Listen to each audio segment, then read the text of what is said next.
Welcome to A Pastor and a Philosopher Walk into a Bar. The podcast where we mix a sometimes weird but always delicious cocktail of theology, philosophy, and spirituality.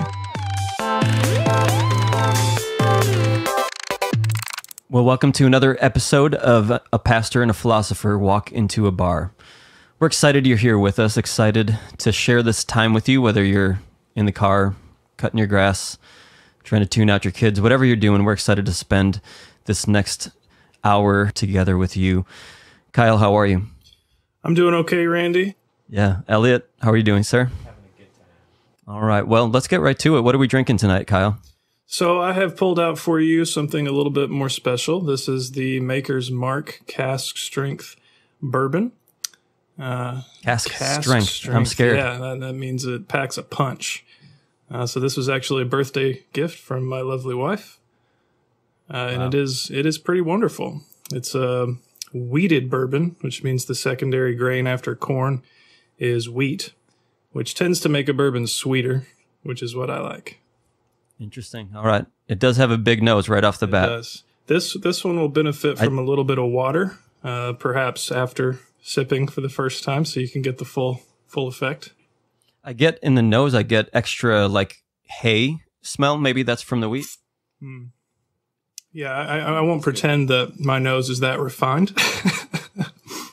All I know is that it burns and it's like delicious caramel candy. It's nice and strong, but the sweet balances it out. Woo, really that nicely. burn's going down. Yeah. That's good though. So- Yeah, it does finish caramely.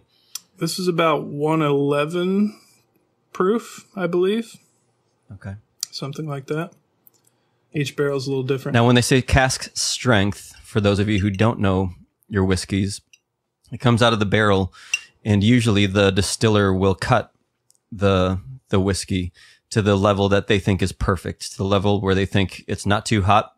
You can taste all the notes where everything shines, and this is uncut, is what they would call it. Yeah, which means you can Very cut tasty, it yourself but again, I would definitely by adding however much water you want. So typically they're cut to around 40-ish%. So this would be closer to 60. You know how if you have like normal butter, but then you get butter that's fresh from the dairy, like that difference between normal butter and extraordinary butter is present in here. It's good. Yeah, I like that. I'm going to have to cut this, though, because I'll be burping nonstop through our whole interview. No shame. This one was made to be cut. This is fun. I'd recommend this. I like Makers anyways, but this is just a fun variation on For me, Maker's this Mark. is a big step up from their common expression. Nothing against standard makers. But Cask Strength is where it's at. Awesome. Well, Maker's Mark, Cask Strength, Pastor and a Philosopher, walk into a bar, approved. Definitely. Well, let's get rolling towards our interview. Randy has a personal connection with this person, so Randy, why don't you tee up who we're talking to? Yes. This week is my geek, my smart person. I'm excited to welcome Dr. Jim Vining. Jim, good to see you. Good to have you here. Great to be here. Thank you. Jim is a professor at Governor State University in Illinois, a rhetoric professor, PhD. And can you tell us a little bit about yourself, Jim? Well, I am a former Western New York country boy, a former pastor. Moved around all over the country in my young adult years, but I've been in Milwaukee for 13 years now. I am married, been married for 18 years. I have 2 teenage kids, 1 dog, and like you said, I'm a assistant professor in Illinois. But don't worry, I still wear a brewer's hat when I go to Illinois, just to represent. You wouldn't be on this podcast if you didn't. Jim, can you tell us about what your field of expertise and what you teach and what you've researched? Sure. So I teach communication studies, and I approach it from a rhetorical angle. So I'm a rhetorician. Now, first thing that comes to mind for most people when you say rhetoric is something negative, like all those politicians and their rhetoric. So totally. Rhetoric it's kind of like a haircut. It could be good or it could be bad. So I teach rhetoric, how texts are created, what makes a text persuasive. That's how I would define it. my definition of rhetoric would be really big. Some people just define it as something like a speech a politician gives. I would say that is a rhetorical text, but basically my definition is big enough that anything a human being creates communicates something. It does something. So we analyze those because we believe those messages make a difference. And then my particular area of study, well, it's kind of what people say not to talk about at parties. So I don't know about you, but I grew up hearing you don't talk about religion or politics when you go to a party. Incidentally, I don't get invited to a lot of parties, but there is no lack of I think we go to different material parties. to research. I'll invite you to some parties. Yes. What a fascinating time to get into rhetoric and teach rhetoric and research it. When did you start your studies? When did you start your PhD course? It started 2012, around there. So before that, I was doing pastoral ministry for 14 years and had a lot of great experiences, but also presented me with some real questions of what makes a speech or a sermon persuasive. I mean, I'm enough of a Christian mystic to believe in the role of the Holy Spirit, and that it's more than just a preacher and a congregation. I believe that God plays a role in the mix, but wondering what else. So, and maybe I was just a really bad preacher. I don't know, but so I'd give sermons on like the minor prophets, and they would have a real clear message from the text. Things like, "Hey, care for the poor, don't oppress people," and in the evangelical tradition, expository preaching was a big thing, and so I'd clearly teach from the text, or I try to show those connections from the text, and I was just kind of shocked that if I got into something that perhaps aligned with a particular political party that people in the congregation weren't connected with, they'd get furious, and I'd get angry emails. And it's like, well, we say we honor this text. This is what the text says. What's happening here? What's the dynamic that we say, yes, this is the authoritative text, but don't tell me that? Fascinating. Well, we've got quite a few questions for you. Before we dive into them, we like to ask our guests, is there anything you're drinking that you want to tell us about? Oh, there is. I mentioned that I'm from, so I love Milwaukee, been here 13 years, enjoy Milwaukee beers, particularly Venture, near my neighborhood. Yes. But I'm a Western New York boy at heart, and in my hometown we have a little place called Southern Tier Brewing Company, and I am currently drinking their Double Milk Stout, which I treat myself to on a special occasion, and talking to you guys is a special occasion. So, busting it out. Nice. Cheers. Jim, cheers. So, Jim, what was it, would you say, that led you, being a pastor, to decide that you want to become a rhetorician? I'm guessing that was a momentous decision. How did that come about? I mean, it's not the normal path for rhetoricians. So I wanted to be a pastor from about the time I was 17. So I went to college, studied for that. Also did some divinity school for that. After college, I was in pastoral ministry for about 14 years, in 7 different places. So if you do the math, that tells you a little something about how things went.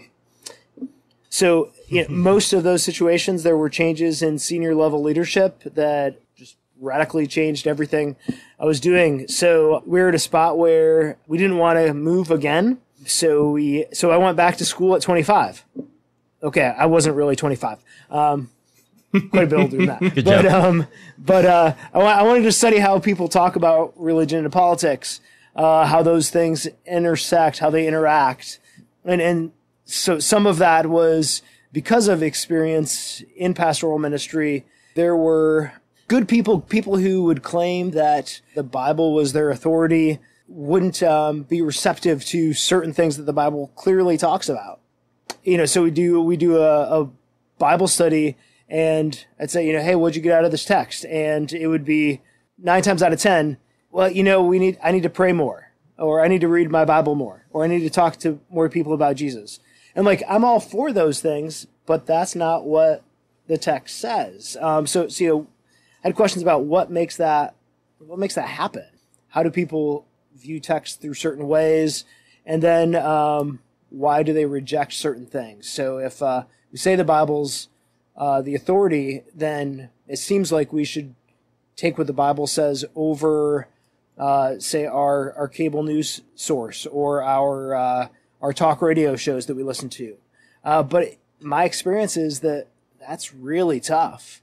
And I know a lot of pastors who they stay away from certain passages because they know the pushback they'll get. And so I wanted to understand that better. So I research those intersections of religion and rhetoric and politics. So that's interesting. You talk about how people would not see, just innately not see something that was in the text that you're highlighting. That's right there. And I would look at that reality. I've seen that reality a million times, but I usually just blame bias. I blame ideology. And you made that jump to rhetoric. Where's that jump? I'm not seeing that connection. Yeah, great question. Well, I would say that I think my understanding of rhetoric is those things all interact together. You've heard people say that we view the world through a certain lens. They may or may not use that analogy in a helpful way, but we don't come to a text, clearly objective, as much as we would like to, as much as perhaps some inductive Bible study methods claim that they can lead you to, but that is, I think, a text is more rich and nuanced than that, and the human being engaging with that text is also more complicated. Some people will take that, they hear those really ambitious truth claims of you can objectively know all these things. I had a pastor boss once who said that nuance was the enemy. I was like, he wasn't joking, I'm assuming. It's like, no. I mean, you get fired if you lean into nuance and mystery. I'm like, we're dealing with human beings, and we're dealing with the eternal. So anyhow, and people wonder why evangelicalism is becoming irrelevant. I think even those claims, there's philosophical ideologies that are behind that. So when people make a claim that, the Bible says it, so I believe it and I'm going to do it. It's kind of like when people say, I like a politician who just tells it like it is. Well, what do you mean? It's not that simple. And so some people hear that those kind of simplistic truth claims aren't true. And so they just go the other end of the spectrum that, then we can't know any truth. And they kind of become some kind of nihilist or, some kind of radical relativist. And I don't think that's the answer either. I think that there's a lot of nuance and texture and flavor in text and in truth and our understanding of truth. But I think we can make some judgments about validity and what's a better reading of a text and what is a real stretch in a text. So you're kind of touching on this a little bit already, but let's make it a little more concrete if we can. So what trends would you say that you've seen with how rhetoric works inside the church versus outside the church? Are there marked differences in how rhetoric works? Yeah, certainly. I would hope that some of the content, some of the framework for understanding things is going to look different in a community that is shaped by a particular faith tradition. That being said, I think big picture, how rhetoric functions is very similar, whether it's inside a religious community or what we call a secular community. And I don't mean that in a way that is meant to diminish religious rhetoric or to make it less spiritual. I'd say quite the contrary. For me, it would be more of pointing to the spirituality of all rhetoric, how we communicate and connect with one another. I don't think it's somehow more spiritual when we say religious words as opposed to what we consider non-religious. Mm-hmm. And some of that's the way I understand rhetoric, and some of that is the way where I'm at theologically. everything's God's. If it exists, it's.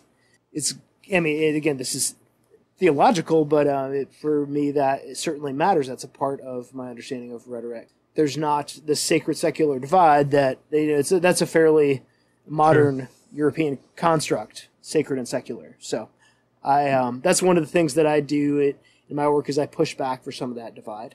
Mm-hmm. So tell me this then, if there's that much commonality between them and the sacred secular divide is something you want to push against, then maybe you can explain this phenomenon that I've noticed. Why is it? And correct me if you've not noticed this or if you have better evidence. It seems to me, though, that conservative American Christians, particularly evangelical ones, but conservative ones in general, have a really hard time being understood and a very hard time being compelling outside of their own spheres, despite their best efforts. So a great example of this would be evangelical cinema, right? So you have film franchises like God's Not Dead parts 1, 2, and 8 or whatever. And they're just punchlines. I literally watched that video and live tweeted it for all of my liberal Christian friends. I hate watched it. Okay. And it was fun. It was great fun, but it was clearly not the intention of the producers of that film to be great fun for a bunch of atheists and liberal Christians. So why is it that they have such a hard time being taken seriously outside of their own context? So I think there's a couple different things. A rhetoric is kind of built together with a community of people, but also the other things we bring in, as well as like the tradition that we're coming out of, or I shouldn't say the tradition, the traditions. So it's not purely a religious thing. It's not purely coming straight from the Bible, because that's not really a thing, right? I mean, we're complex, and I'd say it all belongs to God. Maybe not in the way the Bible is the Word of God, but we're all impacted by culture. So even the idea to have a movie, certainly that's a cultural thing. But we're shaped by our logics, the way we understand the world. And so a religious community, like any community, elements of the way they understand the world is going to be unique to them. So if you go to a new church that's maybe from a different tradition than yours, people will talk, and every once in a while I hear this, what are they talking about? At my state university, I have people say, hey, what's your burden? What's the burden that I can bear for you, my brother? And I'm like, wow, BBB. And that's a sweet thing, and I'm not making light of it, but that's just, there's a unique... Yes, you are. It's okay. No, but it's a way of talking. And when people hear that, they're like, I don't get what you're talking about. That's so foreign. So we form our own ways of talking in our groups. And you can see this in some activist communities.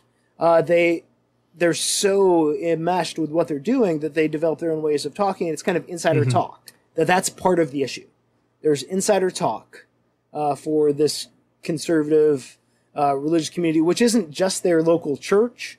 I mean, there is probably even larger influence of for-profit, or I guess maybe sometimes it's non-profit, but they make a big profit, Christian media that they have, just like any media, they have their playlists and their songs and the speakers that come on, and there's the bookstores. So it may not even, their ideology may not even really reflect the religious tradition of the church they're from. It's more of this, hey, here is McMainstream or McConservative evangelical culture, and if you're not a part of that, you don't know the insider talk. So then my other part of the answer, so that's maybe my hey, we all have those problems. I think what makes it particularly difficult for many conservative evangelicals, and certainly for fundamentalists, is part of their ideology that they understand the world through is this culture war narrative. And even more, so it's us versus them. And so a conversation isn't particularly a conversation to connect with another human being, which I think if we step back and think about that theologically, communication is connecting with a human being is this sacred thing. But if you view it through a culture war standpoint, it's a battle. And it's me versus them. And I'm going, and more recently, as it's gone beyond culture war to like victimization mentality, It's, I'm going to defend myself from these bad people who are attacking me and take away the things that are sacred to me. Then for some others, like a less angsty version of that is, my main purpose here is to change the entire way they think about the world. And again, I'm all for people thinking about the world in a more Jesus-like way, but I think that approaching a conversation with another human being, trying to sell them something, like that being the primary goal, not to connect with them as another human being created in the image of God, I think that changed the dynamic of the relationship.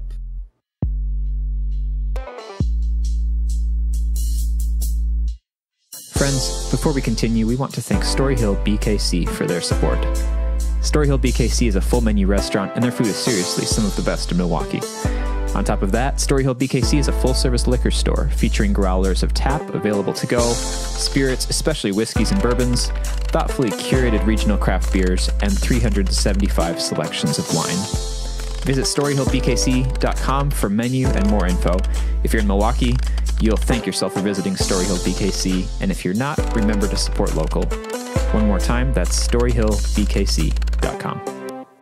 So speaking of insider lingo, Jim, you made me think as you were talking about how groups on the extremes in particular, fundamentalists of sorts, maybe you could say, have these words that they say that mean something to them. Yeah. And then all of a sudden a switch happens and it becomes almost like a dog whistle for the other side, where if you hear a word or a phrase, you know you should be suspicious about this person. So yes. Conservative Christians have that, where you talk about the authority of the word of God or original sin, or even talk about human sexuality in certain ways, the marriage being between one man and a man and a woman, and instantly the other crowd tunes them out, right? Or on the other side, you have words like stay woke or words like white privilege phrases, where if then a person on the other side hears that, instantly, I can be in conversation, use that word white privilege or that phrase white privilege, and somebody on the other side will instantly be suspicious of me. It tells me, are those buzzwords, are they useful actually, or do we need to figure out a way to create rhetorically new ways of engaging so that we don't trip each other's triggers all the time, or is that just impossible? Yeah, great question. So I don't think it's impossible. I think some of what needs to happen is reassessing what is our goal in this communication act. If it's to stake out my ground for the fight, then I don't think that heart is going to, or that, kind of that logic of the world is going to want to change the way they talk, because for them, that way they talk is more than just the word. It's the thing behind the word.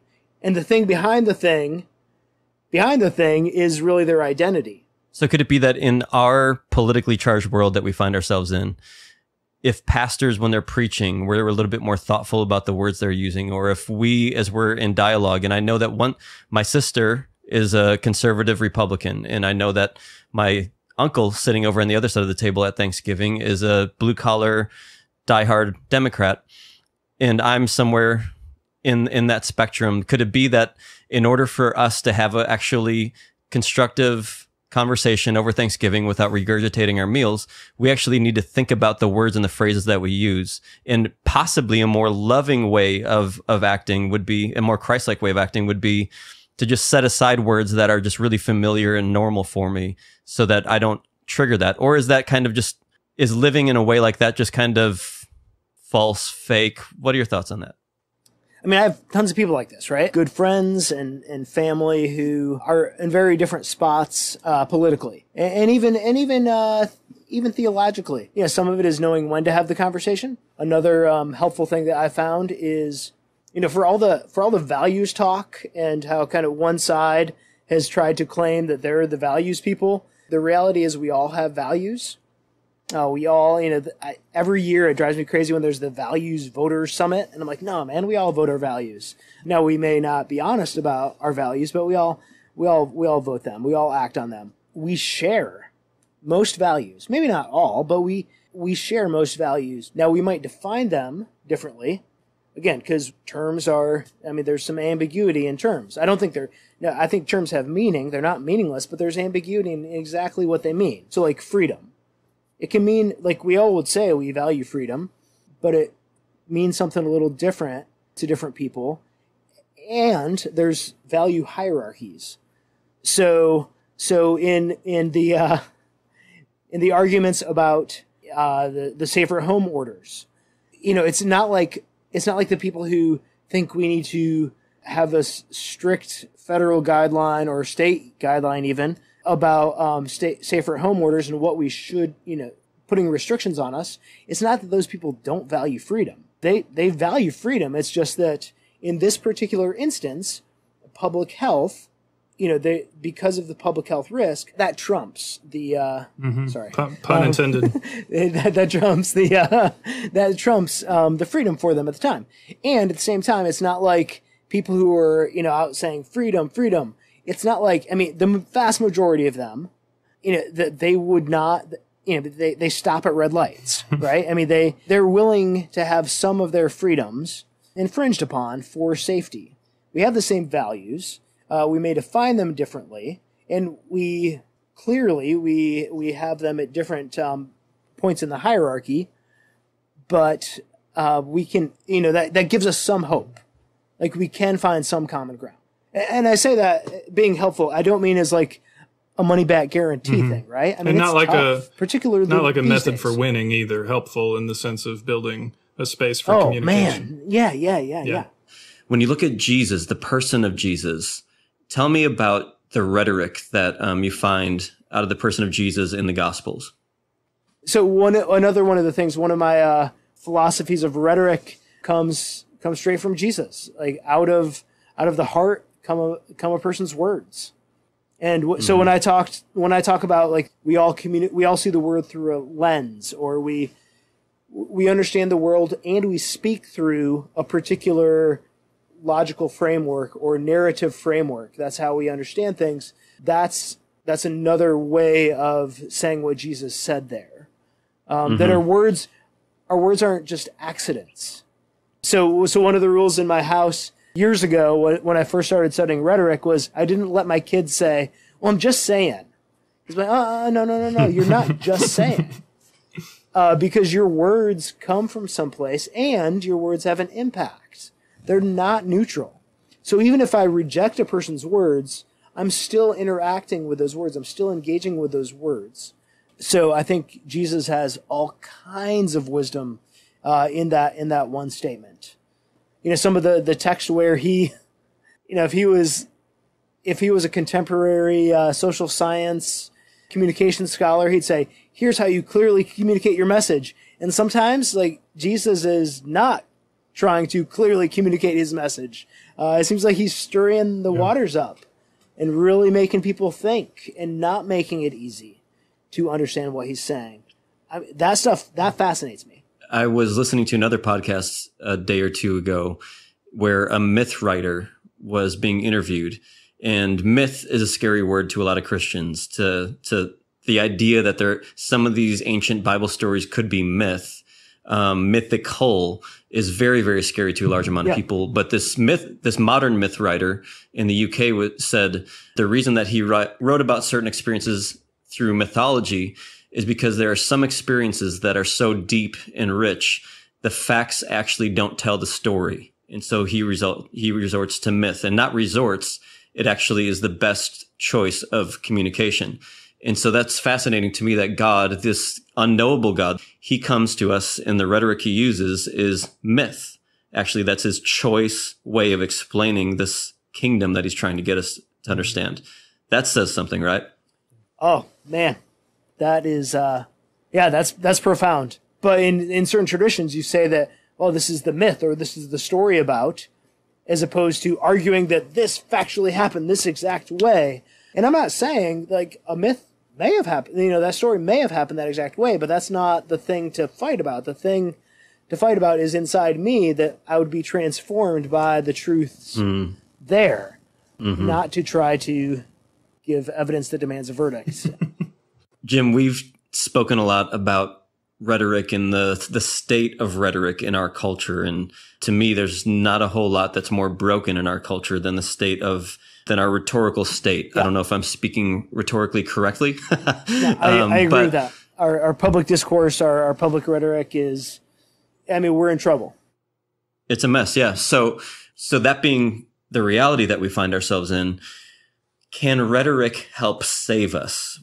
In what ways can rhetoric help us dig out of the hole we found ourselves in? I'd really encourage people to really listen to their own words. What are you tweeting about? What are you posting on Facebook about? What are you talking to your friends about and your family about? What are the words coming out of your mouth? Because like Jesus said, out of your heart flow the words of your mouth. And so one of the ways that I look at it from a rhetorical standpoint is like, what is the story that's driving my words? My words aren't accidents. They come from a certain story. And that's so good. One of the real challenges is how does this line up with how I understand the gospel of Jesus Christ? And I don't mean, do I throw Jesus in there every once in a while? Or do I throw some Christian cliche words? Like, is the motion of the story, does it line up with the motion of Jesus' story? Wow. Can you imagine the difference on social media in our world, especially in the church, if we just ask the question, is the story that I'm telling with my Twitter account, with my Facebook page, is the story that I'm telling mirrored at all by the story that Jesus told? Well, Dr. Jim Vining, thank you for joining us. Thank you, guys. Really appreciate it. Thanks, Jim.